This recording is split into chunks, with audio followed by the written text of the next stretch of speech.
Okay, now let's improve our views a little bit. So we're going to, let's say, put each separate event into a separate card or container or whatever. Let's go to our uh, view, so static pages calendar, yeah. And here we're going to put each lesson into, well, something separate. It can be either a card or it can be a list group item. Let's check Bootstrap, list group, and see how it works. And try both a card and a list group item. So we can have class list group and inside list group items. Let's try something like this.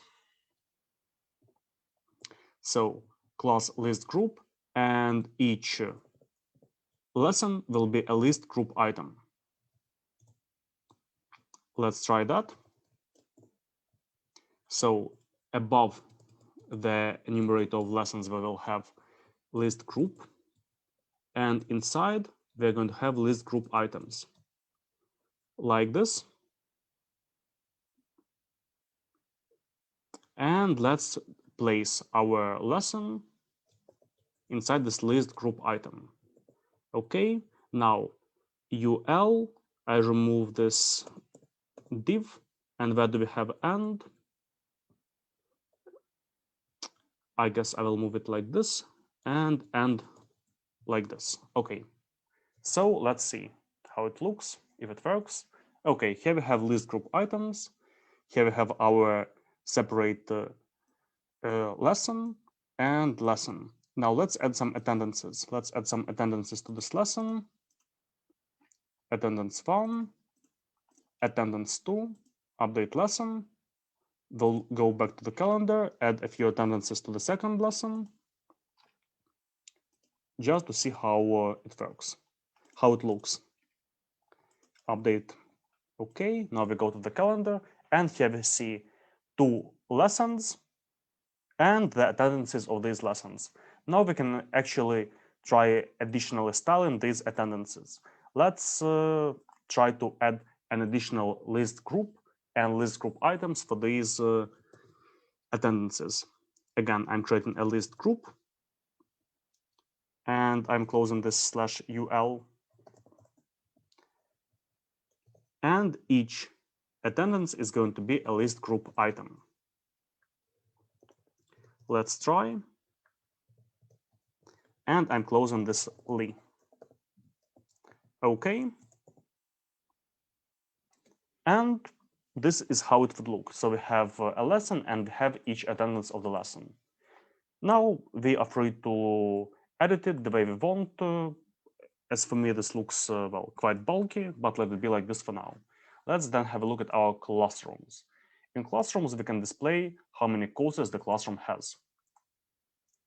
Because classroom has many courses, let's say we'll go to classrooms. In classrooms index, we will display the courses count, and we will say classroom dot courses dot count. Okay, and we see how many courses each classroom has. We'll do the same for services. We'll go to services index, and we will display how many courses each of the services has. So it's going to be service.courses.count. Okay, and we see this service has no courses, this service has no courses, but massage has 3 courses. Okay, now let's go to, let's say, courses, and here we have the user, the classroom, and the service. And let's turn these into links. So let's go to our, let's say, courses index, and we will turn this into links. It will be link to course user, comma, user path at course.user. And this turns into a link to the user page.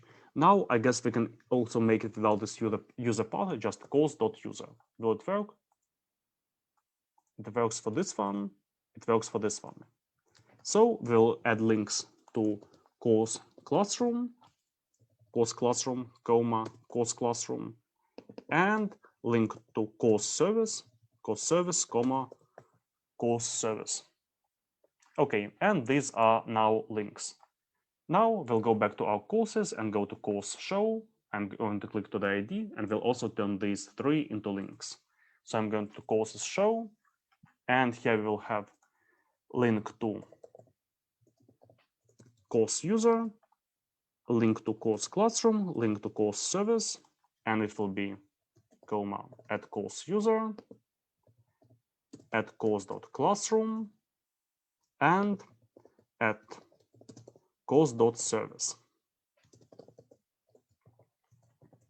Okay, and these links work. So this way our navigation will be slightly better. Now we can go to the calendar. In the calendar we see all the events, totally all the events for all the courses, and let's make them also look a bit better. Now, do we need to see the ID of an event? Does it play any role? Not really. Let's better show the start time, the course, the user, and the classroom. So let's go back to our calendar partial, and we will edit it. Now, do we want to see the ID? No, we really don't care about the ID. Do we need to see the course? Yes. Let's have the course ID. Then the start time is what's important. Actually, this will be a link to lesson.start time. So link to lesson start time. Okay, we see the time when the lesson starts. We click on the time, we open the lesson. I will remove then this start. And we see the start time, the course, the user, the classroom. Let's give the name of the user and name of the classroom. It will be lesson.user and lesson.classroom. Okay, so looks better. We see the time, the course, the user, and the classroom. Okay, let's maybe open the course lesson and, well, looks fine.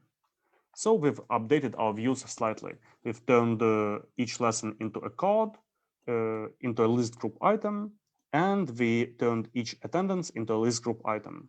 We press the time, and we can edit this particular lesson. And in courses, we've turned the associations into links to these associated records. Looks better. And also we can put this table of enrollments, we can actually name it and put it into a card. Let's go to courses show. I will copy this card, and we will place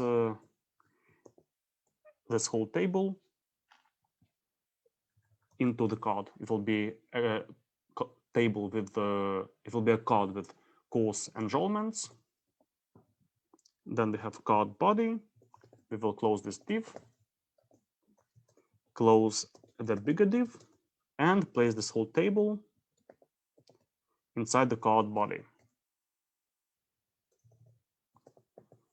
Okay. And here we have our enrollments. Now we can add an additional break.